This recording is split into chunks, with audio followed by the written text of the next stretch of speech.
BRS social media కార్యకర్తలపై ఫిర్యాదు చేసిన సినీ దర్శకుడు తెలంగాణ ఉద్యమకారుడు సయ్యద్ రఫీ ఓ యూట్యూబ్ ఛానల్ కి ఇంటర్వ్యూ ఇచ్చారు. తెలంగాణ భవన్ ముందు కేసీఆర్ కాలు మీద కాలు వేసుకొని కుర్చీలో కూర్చొని ఉండగా గెలిచిన ఎమ్మెల్యేలు ఎంపీలు వెనక నిలబడి ఉండగా హెలికాప్టర్ నుండి సోనియా గాంధీ దిగివచ్చి బంగారు పల్లెంలో తెలంగాణ తెచ్చి తన కాళ్ళకాడ పెట్టాలి అనే సీన్ తీయమని కేసీఆర్ చెప్పారని ఇంటర్వ్యూలో తెలిపారు. ఆ సీన్ తీయనందున తన దర్శకత్వంలోని ఇంకెన్నాళ్ళు సినిమాకు సపోర్ట్ చేయలేదని ఫేస్బుక్ అప్లోడ్లో చేసిన ఇంటర్వ్యూలో లింక్ కింద బీఆర్ఎస్ సోషల్ మీడియా కార్యకర్తలు అసభ్య పదజాలంతో కామెంట్స్ పెట్టారని ఆవేదన వ్యక్తం చేశారు. వారిపై కఠిన చర్యలు తీసుకోవాలని ఫిలింనగర్ పిఎస్లో ఫిర్యాదు చేశారు.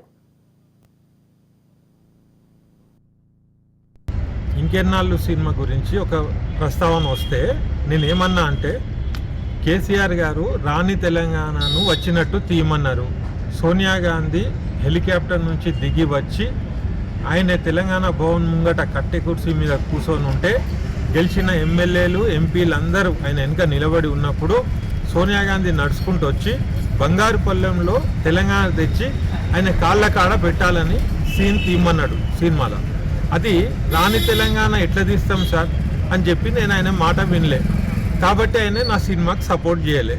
ఆయనకు నాకేం పంచాయతీ లేదు అని నేను క్లియర్ కట్గా ఉన్న విషయం ఉన్న వాస్తవం నేను చెప్పితే అది ఫేస్బుక్లో అప్లోడ్ చేసినప్పుడు ఏమైంది, బీఆర్ఎస్ ఐటీ సెల్లో వాళ్ళ ఐడీలన్నీ తీసి చూస్తే మొత్తం బీఆర్ఎస్ పార్టీకి అనుబంధం ఉన్నోళ్ళు ఉన్నారు.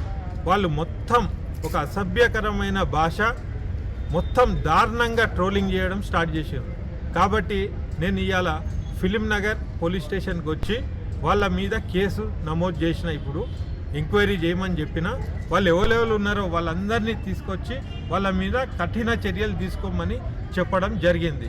కాబట్టి నేను ప్రభుత్వాన్ని కోరుకునేది ఏంటంటే ఇట్లాంటి ట్రోలింగ్ సంస్కృతిని ఆపడానికి కఠినమైన చర్యలు, వాళ్ళకు తగిన శిక్షలు కూడా ఇవ్వాలి. మన తెలంగాణ ఎటు దిక్కుపోతుంది?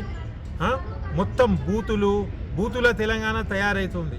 ఒక రాజకీయ వ్యవస్థ ఇట్లాంటి సెల్లులు పెట్టి ఇట్లాంటి టార్గెట్లు వాడు అడుగుతుండు, నువ్వు తెలంగాణవేనా, నువ్వు తెలంగాణ ఉద్యమంలో ఉన్నావా, అసలు కేసీఆర్ని కలిసినవా, ఇట్లాంటి క్వశ్చన్లు అడుగుతాను.